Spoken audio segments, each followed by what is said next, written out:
I got a fucking hair in my mouth. What the fuck's going on here? Well, I wonder why. Motherfucker. Anyway. While the band's out drinking and getting strange wool, you're working. So don't be a fuck up. Yeah. It doesn't say anything dumb like eat at the Y. No, it's literally just a half sun, half moon that I had drawn that he transposed onto me. On dry sterile dressing. Not duct tape. As long as it's sterile. Jesus. There's something to be said about roadhead. That's all I'm going to say about that. Well, in my case, it wouldn't be skinny dipping. It would be chunky dunking. Whoa. Hey now. Better fucking do what you son of a bitch. Motherfucker, my mom today. Catholicism. Catholicism? Whatever. I don't fucking know the word for it. So please. So maybe I'm not fucking crazy. Well, you're fucking crazy. When my throat is properly lubricated. That did not sound right. That was exactly what you said. Pause. Hey. The thought went through my head and it came out of my mouth. You need to stop talking, dude. Yeah.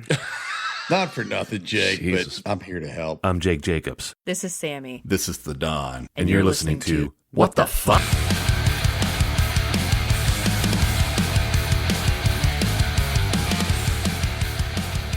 Welcome to What the Fuck, the podcast where we say all the things you're thinking. But probably shouldn't. You ever had something so good, so fucking positive that you just go, what the fuck, dude?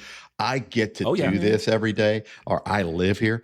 This happened to my wife and I. We lived in Arizona. And what brought it up is it happened again 2 days ago. We used to wake up every morning in our backyard with a swimming pool, fucking beer fridge back there, big screen TV. And we looked at the fucking mountains from our backyard. It was phenomenal. And I remember sitting back there and we were like, wow, we live here. So she met me at the shop the other day. Of course, I left my fucking fog lights on. I finally fucked it up and left it on. So I burned my battery up. I went outside. The fog light was flashing. It was trying to hang in there. Help me. Oh, shit. Oh, no. So I put it on the battery tender and I said, hey, can I ride your motorcycle to work? And it's Friday. She always meets me at the shop anyway. She comes over there. We have a couple of beers, whatever we do. And we listen to music and then we ride home down the beach. A1A. Beautiful.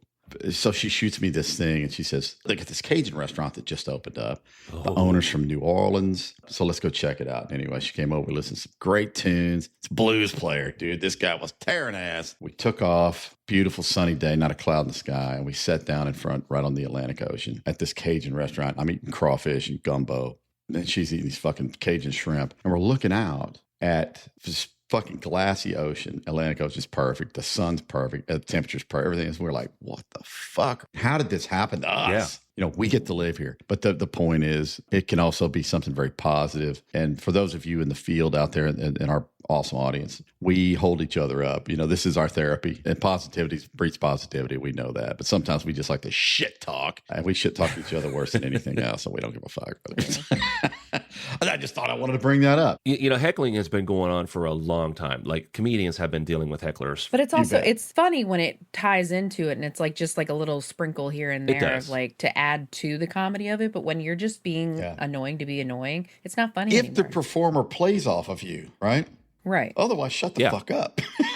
Correct. There's plenty of examples of this on YouTube, but this is just one that I saw recently where husband and wife were there. The wife had a little bit too much to drink, and she was heckling this comedian. And the comedian, he was handling it like any comedian would. Mm-hmm. Well, she was getting madder by the minute the more he was handling it because she thought she was in charge. She thought she was the main star of the fucking show. Then her husband gets involved.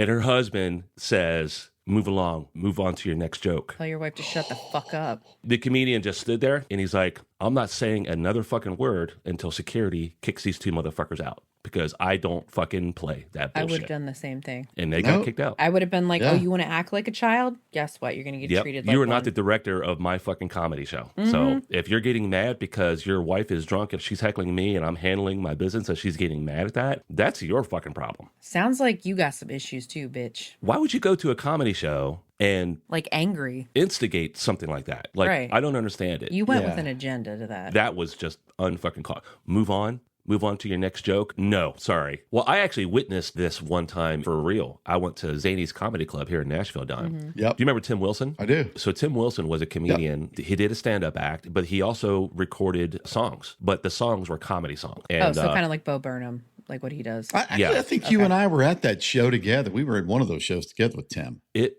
might have been so, because Jim Lightman got us tickets to see this. We got like VIP seats or whatever. Tim came out and was doing a show, and he was fucking hilarious. And a man started heckling him. Now, this man was a veteran. So, of course, you think a comedian is going to cut this dude some slack. No, he was starting to be a Karen, and he was starting to cross that line from between being a heckler and being a fucking pain in the ass. And at one point, Tim was digging into this guy's ass so bad. The guy that was doing the heckling was getting pissed. And Tim's like, did you think because you're a veteran that I'm going to fucking take it easy on you? No, you came here to fuck with me. So game on, motherfucker. Like he gave zero fucks.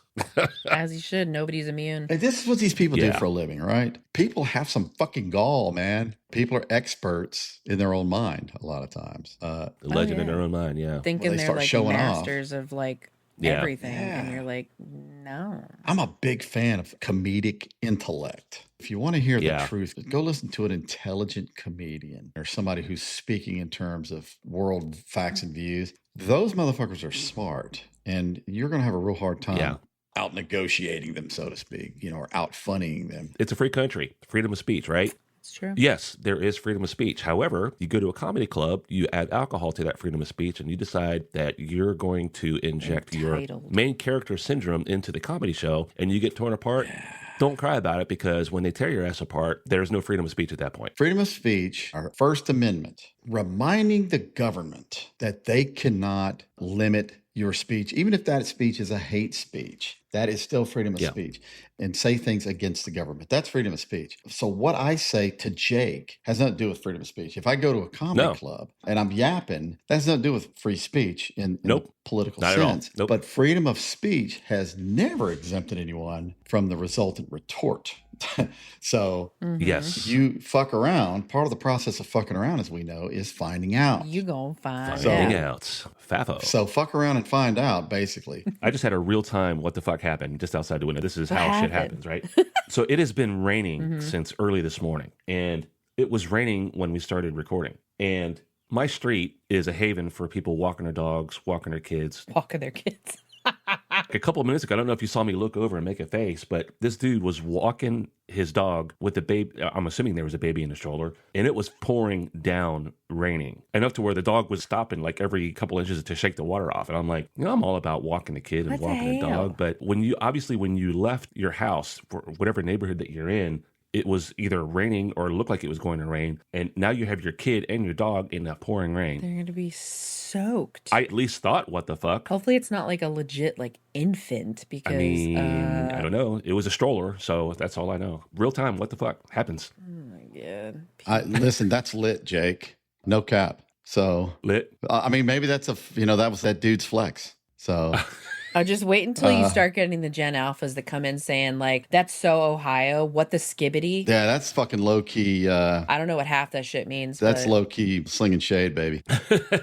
So Jake, tell us about when you walk into a restaurant and you order something with no goddamn onions, because you can't just pull an onion off without onion residual being on there. It's just too fucking late. You got to start over. I don't think I've ever talked about this. I fucking hate raw onions. Raw onions, right. I can't eat them. Do you make an exception for in salsa? No, I can't even do salsa. So it's no pico de gallo onions, none of that. Yeah, because pico, they use those fucking red onions too. They're strong as fuck. Yeah, they are. But raw onions, I will gag and I will barf. Those two things will happen sequentially, okay?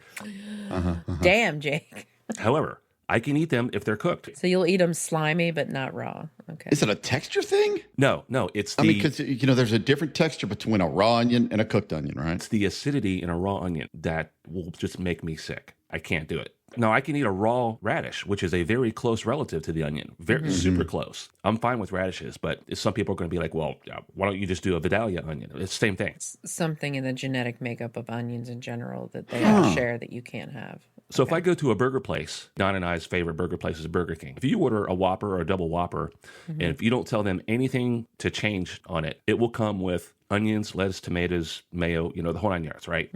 Onions just come automatically unless you tell them don't put onions on it. Right. Hey, let me get a Whopper with no onions. 9 times out of 10, they're not making that sandwich special for me. They're taking one that's already been wrapped up. They're going to take the top bun off and they're going to pick the onions off.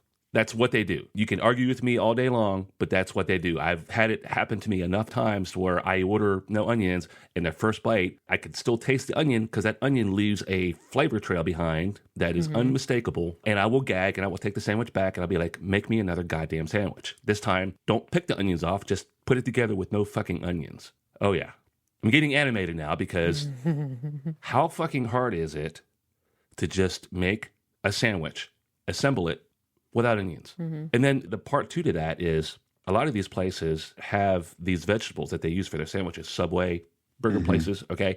They will use the same goddamn knife to cut the onion as they will the tomatoes or the pickles or whatever else they're using, right? Yeah. Even if they assemble it without onions, because they sliced that tomato with the same knife that they sliced the onion, guess what I'm tasting? Onion. Now, you can call that nitpicky as fuck, but I call it, I don't want to taste fucking onion. That's a pretty powerful. Here's the thing, though. It's not for anyone to say what you like and don't like. None of us like to get over dramatized with anything, but sometimes it's necessary. Yeah.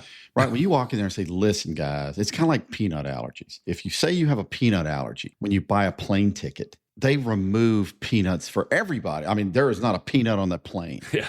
So my recommendation is this, because people get what they give. Right? If you go in there and you are like, listen, guys, I love you guys. You're the best Burger King on the planet. Please do me a favor because I am deathly allergic to the tryptophanic lecithin vitamin DL 12.29er within Vidalia onions, which is what you use here at Burger King. I didn't know if you knew that or not. Please make me a hamburger that has not touched onions. The knife has not touched onions because it will fucking kill me dead right in your restaurant. And unless you want to call the meat wagon over here to pick Jake up. So I have kind of a tie-in to a guest that we had that the episode didn't air because JJ's microphone was all kinds of fucked up and there was all kind of noise happening. But when I was stationed in Texas, JJ and I and a couple of friends went to Corpus Christi one night. We were out partying. And of course, you know, at 2 o'clock in the morning, you get hungry. Yeah. You want a burger. Or Taco Bell.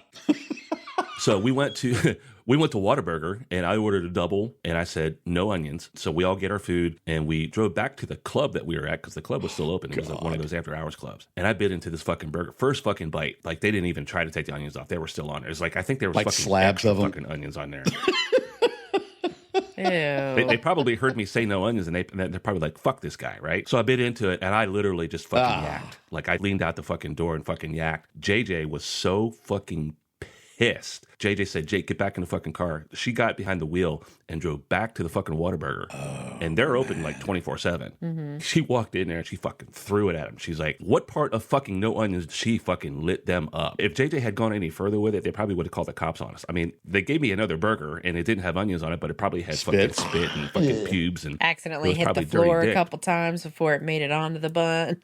Yeah, when we get JJ back, I want to ask her if she remembers that. But yeah, she was hot. Ireland got a Taco Bell. Wait, they haven't had one? No, they've Holy never shit. had Taco Bell in Ireland, and they're finally getting Taco Bell over there. And there are a lot of people, both civilian and people that work for like the cities, that are like, I don't think our old sewage system infrastructure truly is going to be able to handle what is the quote was, and it said expert, which makes me think expert is like Joe Schmo on the street was saying. He's like, you think our old sewage pipes can take the addition of Taco Bell outlets, dozens of these diarrhea cannons constantly firing off? Lunacy. Okay. Well, That was the quote I got. I was like, you know, they've never had a Taco Bell, so they're like, they don't think they're going to handle it. I'm just trying to figure out what a burrito supreme is going to taste like after about 4 or 5 Guinnesses. don't tempt Probably me, because I got a Taco delightful. Bell within walking distance from where I live. I know. I've got one like within a mile and a half of my house. And my wife's a big fucking fan of Guinness, so we'll go over there. We'll test that theory. Well, at least you didn't say bruh. You did say bro. So Bruh. Bruh. bruh. So that being said, I say we road trip. We get us a flight together and we go eat Taco Bell in You know, I that need to sounds like try an the adventure. Ireland Taco Yes. Bell. Irish tacos. There's a song in there somewhere, Jake. There has to be. I will say in France, just like you heard in the movie Pulp Fiction, where John Travolta's talking about you can get a beer at a Burger King. Yes, that is true. Pulp Fiction, baby. The drinking age is much younger too.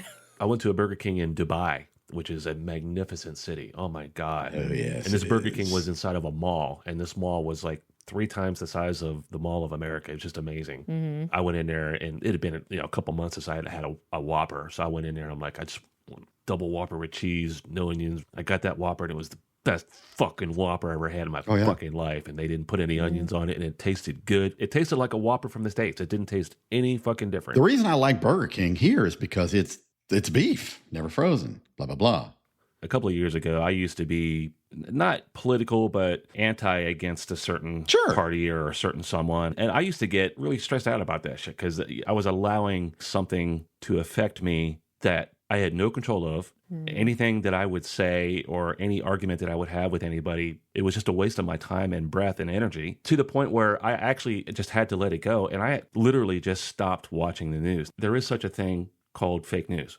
However, your interpretation of that could be different from mine. Now, who's to say what one person reports as news, another person will take that and interpret it, and because they've heard 3 other different versions of it, they're going to turn that into their truth, and then they're going to stand on that mountain and die on it. So here's where I have a problem with this. How do you unblur that line? If something newsworthy happens, even if there's video of it, now you can say, oh, well, that's just a deep AI fake.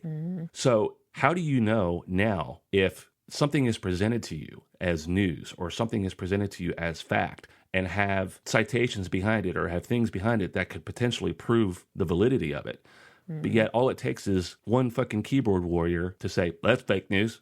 Well, just because I said it's fake news, that makes it fake news. I mean, what kind of reality are we living in now to where we don't know what's fake and what's not anymore? Who makes that, or who is, or what is going to draw that hard line that says, okay, this is fucking fact right here. There's no disputing this. This is what happened. You can't even do that these days. Here's the fun part right here, Jake. And the way I started looking at it, because you and I have been friends for a lot of years, and we went through that together at polar opposites of the political spectrum, that we just disagreed. And the news stopped being the news, folks, in my opinion, and I'm old, when Walter Cronkite died or when he retired, right? That was the news. At the end of the day, folks reported what happened. Here's what happened. People like to make up things and call them facts a lot of times. It's one of the things that I see on a daily basis. The people who know the least shit talk the most. Everything's entertainment television.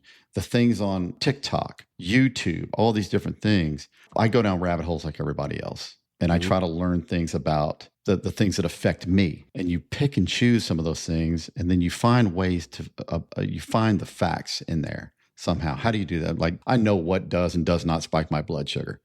I don't give a shit what you say or the scientist or anything else. This is what works for Don, right?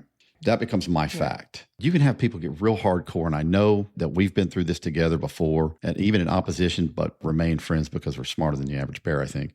Is people will say, you can say, listen, the sky is blue. Well, we can agree to disagree. No, we really can't. Okay. We're not going to agree to disagree. It is fucking blue and you are wrong. There are those. Now, what blue it is, that's your truth. But the fact that it's blue is blue, is blue, is blue. Just like this badass wall behind me is yellow. Well, it's gold. Okay, fair. Fair enough, man. To you, your truth is that it's gold. In any case, I stopped worrying about that shit. My job is to do the very best I can with what I have. So I stopped worrying about things. Consequently, my anxiety went down, my blood pressure went down, all these different things. You know, we're all in this together, and it doesn't matter what we like to title ourselves or call ourselves. Everybody's got an opinion. And the beauty part, the whole, where this all ties together is that you and I, the three of us are veterans. And sometimes we can look at each other and go, well, that was stupid, but that's my opinion, and it in no way reflects fact. Well, it's the same with the fucking news. I've always been of the opinion, which does not make it fact, that as a professional news agency, if that's what you want to call yourself, there should be some liability for falsifying information to up the entertainment value and to gather more viewers. But like anything else, there are a lot of very smart people out there all over the world who will find a loophole in the law. And that's why laws are written with all these, and you can't do this, and that. And you're like, well, that's common sense. No, sir. It's not. You have to explain it, because then the next thing will happen is like, well, it wasn't written down. I didn't read that anywhere. That's my spiel on that. And it sucks, but it is what it is. So I just kind of laugh it off these days. Somebody told me this, and it might have been, I thought it was you, Jake. The less you give a fuck, the happier you're going to be. That probably was me. It sounds like something I would say. So my all-time favorite movie is a Western, Tombstone. Yes, it is. Classic Western. Val Kilmer, rest in peace, did the best Doc Holliday that has ever been captured on film. And he has a catchphrase in that movie that he says twice. He says, I'm your Huckleberry. Not once has any version of that film ever come out where he says, I'll be your Huckleberry. but yet people will still quote that movie and say, oh, Doc Holliday and Tombstone, I'll be your Huckleberry. Motherfucker, it's I'm your Huckleberry, okay? Are you sure this isn't the Mandela effect? No, I've seen that movie enough fucking times. I know. Say it right, bitch. Here's a fun thing, too. And Jake, I know you've used that term for years. In fact, your studio, your business is named I'm Your Huckleberry Studios. For those of you who don't know, and that's where we're recording. What Val Kilmer said, I'm your Huckleberry in the movie. He admitted that during an interview. But the true way that should have been stated is I'm your Hucklebearer, which are the folks we would call pallbearers, right? But he decided to say Huckleberry on purpose, and clearly it stuck. But yeah, I'm your Huckleberry. Regardless, Hucklebearer, Huckleberry, he never said, I'll be your. He said, I'm your.